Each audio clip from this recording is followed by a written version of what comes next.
Hello students, good morning. So till now we have discussed about the introduction of a debenture. We have seen what is a debenture. We have seen its meaning also. So now we are moving to our next topic which is procedure of issue of a debentures. हमने अब तक first chapter में पढ़ा कि share क्या है, share कैसे issue किए जाते हैं, शेयर क्यों इशू किए जाते हैं ताकि कंपनी अपनी कैपिटल इंक्रीज़ कर सके. सो अब नेक्स्ट हमारा टॉपिक है अबाउट द डिबेंचर्स. तो डिबेंचर कैसे इशू होते हैं, शेयर और डिबेंचर में क्या डिफ्रेंशिएशन होता है कि शेयर इक्विटी शेयर होते हैं, प्रेफरेंस शेयर होते, वैसे ही डिबेंचर्स होते हैं. तो डिबेंचर में भी इंटरेस्ट की पेमेंट होती है, डिबेंचर मनी होती है, जैसे शेयर की मनी होती है. शेयर पर्टिकुलर 100 रुपीज़ का है, वैसे ही डिबेंचर 100 रुपीज़ के हो सकते हैं, 10 रुपीज़ के हो सकते हैं. तो उस अमाउंट पे आपको इंटरेस्ट मिलता है, वैसे ही शेयर पे इंटरेस्ट मिलता है. तो दोनों में डिफ्रेंशिएशन क्या हुआ, तो डिबेंचर में मैच्योरिटी पीरियड पे रीपेमेंट होता है, वाइल ये शॉर्ट टर्म होता है. इक्विटी शेयर वाइंडिंग अप तक चलता है, दैट्स वाई ये डिफ्रेंशिएशन होता है. तो अब नेक्स्ट हम डिस्कस करेंगे कि उसकी प्रोसीजर क्या है. हमें डिबेंचर इशू करने हैं, कंपनी को कैपिटल की नीड है बट वो शॉर्ट टर्म के लिए है, लाइक 10 ईयर 20 ईयर. उस कंपनी को ये 10-20 शॉर्ट टर्म नहीं बोले जाते, but compare to the winding up procedure कि कंपनी अपनी लाइफ ऑफ एक्सपेक्टेंसी अपनी लाइफ ख़त्म करे, कंपनी की लाइफ जब ख़त्म हो उसकी वाइंडिंग अप हो, उसकी कंपैरिजन में ये 10-20 ईयर शॉर्ट टर्म ही हुए हैं. दैट्स वाई ये 10 या 5 ईयर के डिबेंचर इशू होते हैं, वाइल शेयर्स वाइंडिंग अप तक चलते हैं. शेयर में ओनली ट्रेडिंग होती है, वाइल डिबेंचर में भी ट्रेडिंग पॉसिबल है बट उसकी मैच्योरिटी पीरियड पे उसका रीपेमेंट होता है, उसकी जो मनी होती है, डिबेंचर मनी होती है, उसका रीपेमेंट हो जाता है. ओके, तो ये डिस्कस करते हैं हम कि वो हमें इशू कर रहे हैं शॉर्ट टर्म के लिए, हमें मनी चाहिए लाइक 10 ईयर 20 ईयर के लिए, तो हम डिबेंचर इशू करना चाहते हैं. तो उसके लिए प्रोसीजर क्या होगा, हमें क्या फॉलो करनी होगी. हमने शेयर के लिए सारा डिस्कस किया कि शेयर इशू करना है तो क्या प्रोसीजर होगी, कंपनी सेक्रेटरी का उसमें रोल क्या होगा. तब डिस्कस करेंगे same about the debentures. There are specific provisions in the Indian companies act for the issue of debentures. तो इशू करने के लिए, डिबेंचर को इशू करने के लिए स्पेसिफिक प्रोविजंस है कंपनीज एक्ट 2013 में, जो कंपनी को फॉलो करने होंगे. अगर वो फॉलो नहीं करेगा तो वो वायोलेशन होगा और वो वॉइड माना जाएगा. दैट्स वाई जो सारे प्रोविजंस होंगे कंपनीज एक्ट के अंदर relating to the issue of debentures, वो सारे फॉलो करने होंगे. It is necessary to comply with all this provision at the time of issuing debentures. If any of this provision is not complied with, then the company concerned officer of the company is liable for punishment. तो अगर कोई provision follow नहीं हुआ, comply नहीं कर पाई company, तो वो officer, particular officer और कंपनी लायबल होगी फॉर द पनिशमेंट. जो भी आपने प्रोविज़न्स फॉलो नहीं किए होंगे तो उसके रिगार्डिंग पनिशमेंट होगी, वो ऑफिसर और कंपनी लायबल होगी. It is necessary to ensure that there should be no risk और danger to the interest of debenture holders.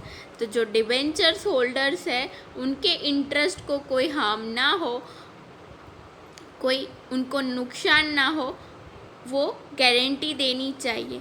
The procedure for the issue of debenture is as below.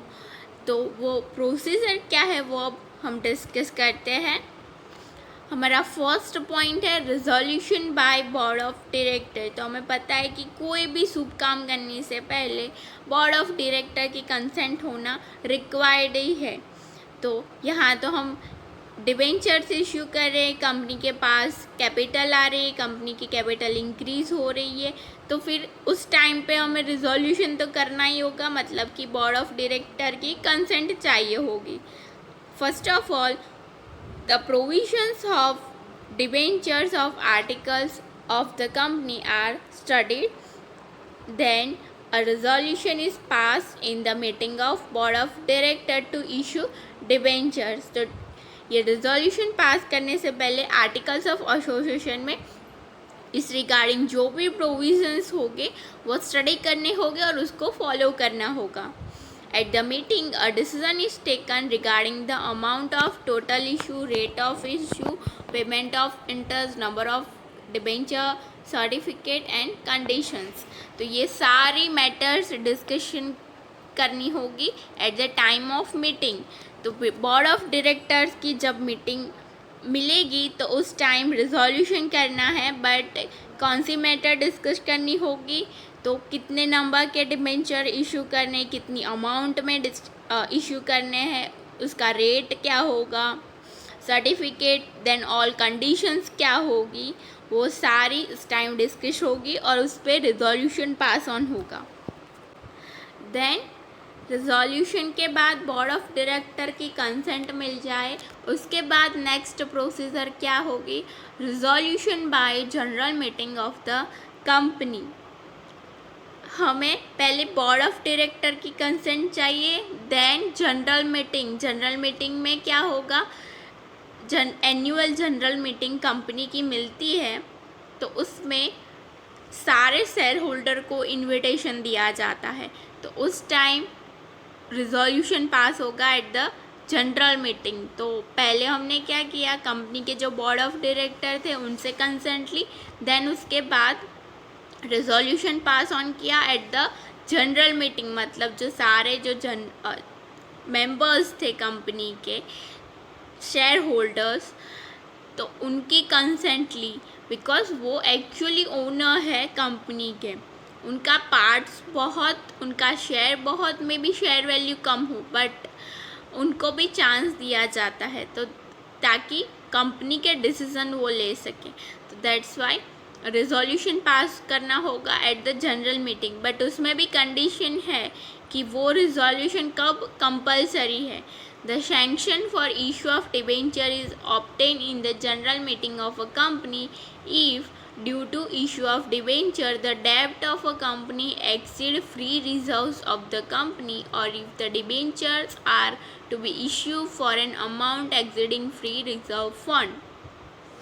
यहाँ पे क्या बोला गया है, आप एक एग्जांपल ले लो कि आपकी जो फ्री रिजर्व्स है, आपने जो रिज़र्व कर रखी है, वो रिजर्व्स आपकी 3 लाख है, और आप जब ये डिबेंचर इशू करे तो उसकी टोटल अमाउंट 4 लाख है.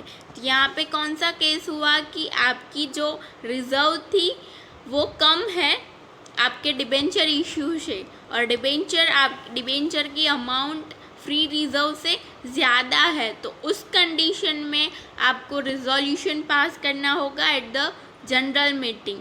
ये कंपलसरी तभी बनता है जब हमारी डिबेंचर अमाउंट ज़्यादा होगी फ्री रिज़र्व से. ओके, तो यहाँ पे तब कंपलसरी बनता है. अगर वो हमारी 1 लाख है डिबेंचर की अमाउंट और हमारे पास ऑलरेडी रिजर्व्स है 2-3 लैक्स की, तो हम इजीली उसका रीपेमेंट कर सकते हैं. तो दैट्स वाई वहाँ पे वो कंपल्सन नहीं आता है. परमिशन, तो रिजोल्यूशन के बाद क्या आता है, परमिशन ऑफ सेबी. तो हमें पता ही है कि कंपनीज एक्ट के सारे रूल्स एंड रेगुलेशन प्रोविजंस हमें कंप्लाई करने होंगे, सेम एज इट इज़ हमें सेबी के भी सारे रूल्स एंड रेगुलेशन गाइडलाइंस हमें फॉलो करनी होगी और उसे कंप्लाई करना होगा. It is necessary to ensure that the provision of the companies act and guidelines of SEBI are comply with the permission of SEBI is obtain. तो SEBI की सारी गाइडलाइंस हमें फॉलो करनी होगी और सेबी से परमिशन भी लेनी होगी. तो सेबी की परमिशन के बाद हमारा नेक्स्ट क्या आता है, टू इशू प्रॉस्पेक्टस. हमें पता है कि इफ़ ये पब्लिक लिमिटेड कंपनी और वो शेयर इशू करती है, तो हमें पता है कि इनविटेशन देने के लिए प्रॉस्पेक्टस इशू किए जाते हैं जहाँ पे सारी जनरल डिटेल्स मेंशन की जाती है ताकि इन्वेस्टरों से रीड करके समझ सके और अपना इंटरेस्ट क्रिएट कर सके और शेयर परचेज कर सके। सेम डिबेंचर में भी इफ़ पब्लिक लिमिटेड कंपनी है तो उसे प्रॉस्पेक्टस इशू करना होगा और उस प्रॉस्पेक्टस में सारी जनरल डिटेल्स होगी डिबेंचर्स की। यहाँ हम डिबेंचर की बात कर रहे हैं तो यहाँ पे सारी डिटेल्स होगी डिबेंचर की कि डिबेंचर की अमाउंट कितनी है एंड जो सारे रूल्स एंड रेगुलेशन है वो भी मेंशन किए जाएंगे। Public limited companies invite general public to subscribe to the debenture by issuing prospectus which describes contents of debentures. Investors study it and take decision to purchase the debenture. तो investor इस prospectus को read करके study करके अपना interest create कर सकते हैं और उसे परचेज कर सकते हैं। तो फिर से देख लेते हैं। पहले हमने क्या किया, बोर्ड ऑफ डायरेक्टर की मीटिंग अरेंज की और उसमें रिजोल्यूशन पास किया और उसमें मैटर्स कौन कौन से डिस्कस की। तो टोटल इशू कितना होगा, उसकी नंबर्स कितने होंगे डिबेंचर के, रेट ऑफ इंटरेस्ट क्या होगा, क्या क्या कंडीशन होगी, वो सारी मैटर डिस्कशन होगी और उस पर रिजोल्यूशन पास ऑन होगा। देन नेक्स्ट रिजोल्यूशन कहाँ होगा, एट द जनरल मीटिंग। और वहाँ पे भी कंपल्सन कब आता है, जब हमारी अमाउंट डिबेंचर की अमाउंट डिबेंचर की टोटल वैल्यू किससे इंक्रीज़ होगी, फ्री रिजर्व से इंक्रीज़ होगी, तब उस टाइम हमें कंपलसरी रिजोल्यूशन पास करना होगा at the general meeting. Then next SEBI की परमिशन लेनी होगी और देन सेबी की परमिशन मिल जाए तो हम इशू कर सकते। तो इशू करने से पहले हमें इन्विटेशन देना होगा। तो वैसे ही हमें यहाँ पे पहले इन्विटेशन देना होगा जनरल पब्लिक को और then appointment of trustees for debenture. तो ये क्या कॉन्सेप्ट है ट्रस्टी का, तो यहाँ क्या होता है कि डिबेंचर्स जो है, डिबेंचर होल्डर्स जो होंगे जिन्होंने इन्वेस्ट किया है इस डिबेंचर हमने जो इशू किए, तो जो लोग यहाँ पे इन्वेस्ट करते हैं तो उन्हें हम डिबेंचर होल्डर बोलते हैं। तो वो डिबेंचर होल्डर के इंटरेस्ट को कोई हार्म ना हो इसलिए ट्रस्टीज अपॉइंट किए जाते हैं। तो वो कंपल्सन कब आता है, पहले हमें प्रॉस्पेक्टस इशू करना होता है और then appointment of trustees for debentures. In order to safeguard interest of debenture holder a trust deed debenture trust deed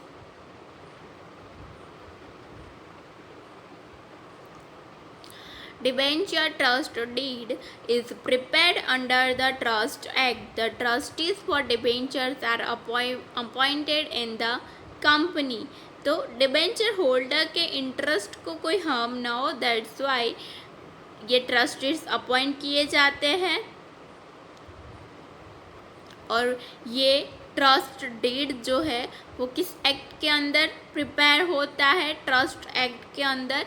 ये पूरा डिबेंचर ट्रस्ट डीड मतलब एक एग्रीमेंट टाइप प्रिपेयर होता है, एग्रीमेंट विथ अंडरराइटर।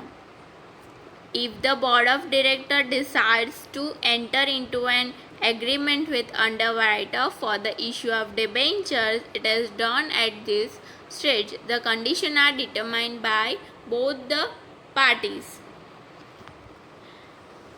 तो सेम हमने पहले डिस्कशन किया था शेयर के टाइम कि अंडरराइटर्स क्या है, वो सारा कॉन्सेप्ट हमने देख लिया था कि अंडरराइटर्स क्या है। देन हम क्यों अंडरराइटर्स अपॉइंट करते हैं, तो सेम डिबेंचर में भी डिबेंचर इशू करने हैं हमें, तो सेम हमने जो पहले शेयर के टाइम किया था वैसे ही हम उनके साथ अंडरराइटर के साथ एग्रीमेंट कर सकते हैं for the issue of debentures. Then next to open an account with a schedule bank. तो हमने पहले शेयर में भी ये डिस्कस किया था टू ओपन एन अकाउंट, वो हमारा फर्स्ट पॉइंट ही था to open an account, to open an bank account. तो हम उस time escrow bank account open करते थे। तो सेम यहाँ पे to open an account with schedule bank. तो हमें पता है शेड्यूल बैंक क्या है, रिजर्व बैंक आरबीआई के एक्ट के जो सेकंड शेड्यूल है, तो उस शेड्यूल के अंदर जो भी बैंक्स आती है उसे हम शेड्यूल बैंक्स बोलते हैं। आप एग्जांपल ले सकते हो देना बैंक, कैनरा बैंक, तो ये सारी शेड्यूल बैंक्स है। तो कंपनी को इस शेड्यूल बैंक्स में अकाउंट ओपन करना होगा ताकि वो डिबेंचर होल्डर जो है वो अपनी अमाउंट यहाँ पे पुट ऑन कर सके। The company has to open an account with the scheduled bank to receive application and money for debenture। और रीज़न क्या है? टू रिसीव एप्लीकेशन, जो डिबेंचर इन्वेस्टर्स जो है वो एप्लीकेशन सेंड कर सके। Then registration in stock exchange. तो हमें पता है कि शेयर क्या होता है कि शेयर अपने वाइंडिंग अप तक उसकी लाइफ होती है। तो और यहाँ पे क्या है, डिबेंचर की लाइफ मैच्योरिटी पीरियड शेयर के कंपैरिजन में छोटा होता है, बट शेयर जैसे ट्रेडिंग होती है शेयर की, तो same as it is debenture की भी ट्रेडिंग पॉसिबल है। इफ़ कंपनी चाहे तो उसे रिकॉग्नाइज स्टॉक एक्सचेंज में रजिस्टर करवा सकती है और उस डिबेंचर्स पे भी ट्रेडिंग कर सकती है। If it is so stated in the prospectus, the company has to apply to a recognized stock exchange for the listing of debenture issue so that the debentures can be traded in the market. If the stock exchange refuses to register or cancel the registration of debenture issue, the company has to pay back the money to the debenture holder। तो if company ने prospectus में ये mention किया था, then company को recognise stock exchange में listing करवानी होगी डिबेंचर्स की। And if the stock exchange refuse to register और कैंसल द रजिस्ट्रेशन, मतलब कि स्टॉक एक्सचेंज ने यहाँ पे रजिस्ट्रेशन कंपनी ने अप्लाई किया था रजिस्ट्रेशन के लिए, बिकॉज कंपनी ने उसके प्रॉस्पेक्टस में ये मेंशन किया था कि शेयर की ट्रेडिंग के रिलेटेड कोई प्रोविजंस मेंशन किए होंगे, तो कंपनी को ये कंपलसरी एक्शन लेना होगा for the trading for the listing of shares in the stock exchange, recognise stock exchange. तो कंपनी ने एप्लीकेशन दे दी, बट ईफ स्टॉक एक्सचेंजेस ने मना कर दिया, कैंसिल कर दिया ये एप्लीकेशन, तो उस टाइम पे कंपनी लायबल होगी for the pay back of money of the debenture holder. तो नेक्स्ट हमारा रजिस्ट्रेशन इन स्टॉक एक्सचेंज के बाद नेक्स्ट पॉइंट क्या आता है, to prepare allotment register for debenture. तो सेम जैसे हम शेयर की एप्लीकेशन जो आती थी तो उस वाइज हम रजिस्टर प्रिपेयर करते, तो सेम हमें डिबेंचर में भी वैसा करना है, एक रजिस्टर प्रिपेयर करना है अकॉर्डिंग द एप्लीकेशन। तो जितनी एप्लीकेशन आई होगी उस अकॉर्डेंस रजिस्टर प्रिपेयर करना होता है। After the closure of subscription as specified in prospectus, the company secretary has to prepare a register on the basis of application. तो वो सारी एप्लीकेशन जो रिसीव होगी, प्रॉस्पेक्टस जब इशू हो जाए उसके बाद जो एप्लीकेशन रिसीव होती है, तो वो एप्लीकेशन के बेसिस पर एक रजिस्टर प्रिपेयर किया जाता है। A decision regarding allotment of debentures is taken in the meeting of board of director. After deciding the allotment of debenture, the process of remittance of debenture certificate is commenced। तो board of director decides करते हैं for the allotment of debentures। तो वो जो register prepare हो जाए तो उसके बाद डिसीज़न लिया जाता है रिगार्डिंग अलॉटमेंट ऑफ डिबेंचर, और उसके बाद उनको सर्टिफिकेट प्रोवाइड किया जाता है, debenture certificate. If the subscription to the debenture is to be made through part payment of debenture money, then after receiving the full amount of hours the debentures allotted, the company secretary prepared debenture certificate and in accordance with the provision of the Companies Act dispatches the certificate to the debenture holders। तो यहाँ पे क्या कहा है कि if एक example हम लेते हैं कि हमने डिबेंचर इशू किए हैं और उसकी अमाउंट है 20 रुपीज़, और उसकी वो कॉल वाइज मंगवाए जाते हैं कि फर्स्ट कॉल सेकंड कॉल, तो वो पार्ट पेमेंट में मंगवाए गए। पहले 10 रुपीज़ मंगवाए, फिर 5 रुपीज़, फिर 5 रुपीज़। तो यहाँ पे 3 इंस्टॉलमेंट हुई। फर्स्ट टाइम में आपको एप्लीकेशन के साथ 10 रुपीज़ की पेमेंट करनी है, देन सेकेंड टाइम में 5 रुपीज़ की, एंड देन लास्ट टाइम में 5 रुपीज़ की। तो ये ऐसा नहीं होता है कि आपने एप्लीकेशन दे दी और उसके साथ 10 रुपीज़ सेंड कर दिए तो आपको तुरंत ही सर्टिफिकेट मिल जाएगा। आप जब पूरी अमाउंट पे करते हो, बिकॉज यहाँ पे डिबेंचर की वैल्यू कितनी है 20 रुपीज़, हमें सिर्फ इंस्टॉलमेंट की फैसिलिटी प्रोवाइड की गई है, अदरवाइज़ उसकी फेस वैल्यू कितनी है 20 रुपीज़। तो 20 रुपीज़ का फुल पेमेंट हो जाए उसके बाद ही डिबेंचर सर्टिफिकेट इशू किए जाते। तो यहाँ पे हमने सारी प्रोसीजर डिस्कस की, फिर से गो थ्रू कर लेते हैं। फर्स्ट हमने क्या किया, रिजोल्यूशन पास किया at the meeting of board of director. Then if हमारी वैल्यू बहुत ज़्यादा है रिजर्व से तो हमें जनरल मीटिंग में रिजोल्यूशन पास करना होगा। देन सेबी की परमिशन लेनी है और उसके बाद हम हमारा वर्क स्टार्ट ऑन कर सकते, तो इसलिए हमें प्रॉस्पेक्टस इशू करना होगा।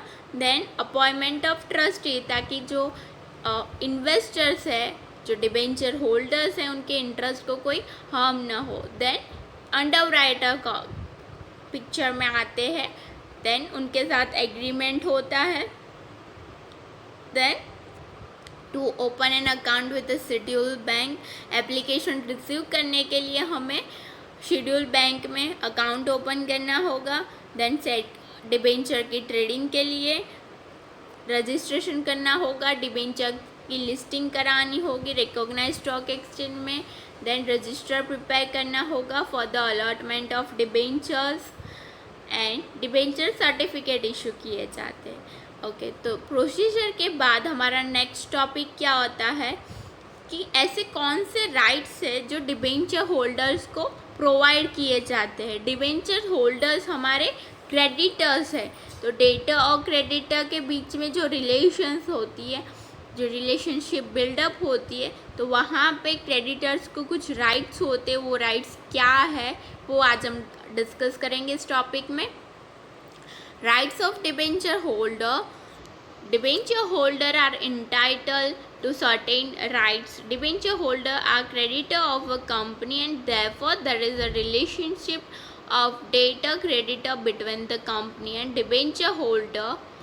तो वो सारे राइट्स क्या है वो यहाँ पे मेंशन किए हैं, वो वन बाय वन हम डिस्कस करेंगे। Rights to receive interest at the specific time and date, तो यहाँ पे डिबेंचर होल्डर को ये राइट होता है इंटरेस्ट रिसीव करने का, और उसका भी स्पेसिफिक टाइम होता है। डिबेंचर को फॉर एग्ज़ाम्पल क्वार्टरली पेमेंट होता है, तो वो पर क्वार्टर वाइज रेट फिक्स होता है, तो उस रेट पे उनको वो इंटरेस्ट प्रोवाइड किया जाता है। Then get back the money invested on the date of maturity, तो हमें पहले से पता है कि डिबेंचर होल्डर के एक फ़िक्स पीरियड होता है, वो इशू किए जाते हैं, तो एक फ़िक्स पीरियड के लिए इशू किए जाते हैं। कंपनी को कोई कैपिटल की नीड होती है, वो भी फ्यू इयर्स के लिए, तो उस टाइम कंपनी शेयर इशू करने की बजाय डिबेंचर इशू करती है, और वो डिबेंचर जितनी अमाउंट पे इशू किए जाते हैं तो उस टाइम फिक्स होता है कि 10 ईयर के लिए फिक्स पे इशू किए गए हैं, तो उनकी मैच्योरिटी जब 10 ईयर के बाद ओवर होती है तो 10 ईयर के बाद उनको वो मनी वापस दे दिए जाती है। To examine and study document at the registered office of a company, तो ये डिबेंचर होल्डर को राइट है कि वो जो सारे डॉक्यूमेंट है वो रजिस्टर्ड ऑफिस, जो कंपनी की रजिस्टर्ड ऑफिस होगी वहाँ पे जाके वो एग्जामाइन कर सकते हैं। To obtain information by depositing the requisite fees, तो वो कुछ इंफॉर्मेशन होती है जो डिबेंचर होल्डर को इफ़ नीड है तो वो कंपनी से वो मंगवा भी सकती है। जो नॉमिनल फ़ीस होगी वो प्रोवाइड करके डिबेंचर होल्डर कोई फ़ीस इफ़ वहाँ रिक्वायर्ड है तो वो पेमेंट करके इंफॉर्मेशन ले सकती है। The company prepares a trust deed with debenture holders. Debenture holder have right to be informed that functioning is conducted according to the provision of a deed. यहाँ पे डिबेंचर होल्डर के साथ trust deed prepare होता है तो वहाँ पे right होता है कि कैसे फंक्शन होगा, कैसे कंडक्ट होगा। तो वो डीड के अंदर जो प्रोविज़न होंगे तो वो डिबेंचर होल्डर के साथ डिस्कस करने के बाद बनाए जाते हैं और उनको ये राइट है कि उनको ये इन्फॉर्मेशन भी मिले। Then right to appoint debenture trustee to safeguard the interest of a debenture holders. तो हमें पता है कि डिबेंचर जब इशू किए जाते हैं तो उनके इंटरेस्ट के सेफगार्ड के लिए हम कौन से पर्सन को डिबेंचर ट्रस्टीज, मतलब उनके इंटरेस्ट को कोई हार्म ना हो इसलिए हम डिबेंचर ट्रस्टीज अपॉइंट करते। तो डिबेंचर होल्डर्स जो सारे उनको भी राइट होता है कि वो अपना डिसीज़न ले सकें। तो उनको राइट होता है कि वो प्रॉपर पर्सन को डिबेंचर ट्रस्टी की तरह अपॉइंट कर सकें। The board of director have to take into confidence the debenture trustees before making an important decisions.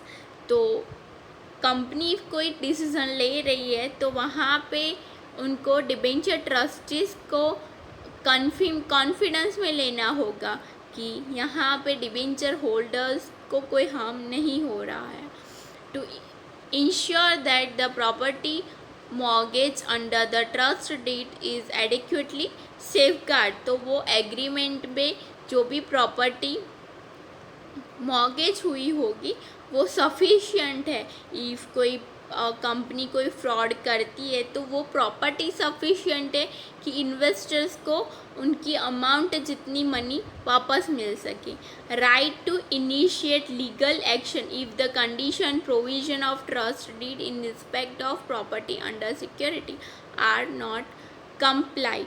तो यहाँ पे इफ़ कोई प्रोविज़न ट्रस्ट डीड का कोई प्रोविज़न कंप्लाई नहीं हो रहा है और कोई कंपनी फ्रॉड करती है तो वहाँ पे डिबेंचर होल्डर को राइट होता है कि वो लीगल एक्शन कंपनी के अगेंस्ट लीगल एक्शन ले सकती है। Right to receive report regarding the progress and development of a company at regular intervals. यहाँ पे कंपनी की जो प्रोग्रेस है, कंपनी में क्या चल रहा है, उसकी सारी इंफॉर्मेशन भी इंफॉर्मेशन इफ़ चाहिए तो आप ले भी सकते हो। आपके पास राइट है एज अ डिबेंचर होल्डर कि आपको कोई इन्फॉर्मेशन चाहिए कंपनी में कैसी डेवलपमेंट हो रही है, प्रोग्रेस कैसी चल रही है, तो वो रेगुलर इंटरवल पे आप उसकी इंफॉर्मेशन ले सकते। Right to receive the money back on a priority basis at the time of liquidation of a company. तो यहाँ पे आप एग्जांपल ले सकते हो कि इफ़ कंपनी ने 5 ईयर के लिए डिबेंचर होल्डर इशू किए थे but in between company wind up कर रही है, 3 ईयर के अंदर ही कंपनी ने वाइंड अप कर दिया है, तो यहाँ पे क्वेश्चन आता है कि डिबेंचर होल्डर की पेमेंट बाकी है, जो शेयर होल्डर्स होंगे उनकी पेमेंट भी ऑब्वियसली बाकी होगी बिकॉज शेयर्स तो at a time of liquidation पे रीपेमेंट होती हैं। तो यहाँ पे क्वेश्चन आएगा कि पहले रीपेमेंट किसे होगी, तो डिबेंचर होल्डर को फर्स्ट प्रायोरिटी मिलती है, प्रेफरेंस शेयर है, इक्विटी शेयर है, बट पहले प्रायोरिटी डिबेंचर होल्डर को मिलती है, पहले पेमेंट उनको होती है, देन प्रेफरेंस शेयर्स आते हैं, देन इफ़ कुछ बचता है तो इक्विटी शेयर होल्डर को मिलता है। तो ये सारे राइट्स हैं डिबेंचर होल्डर के।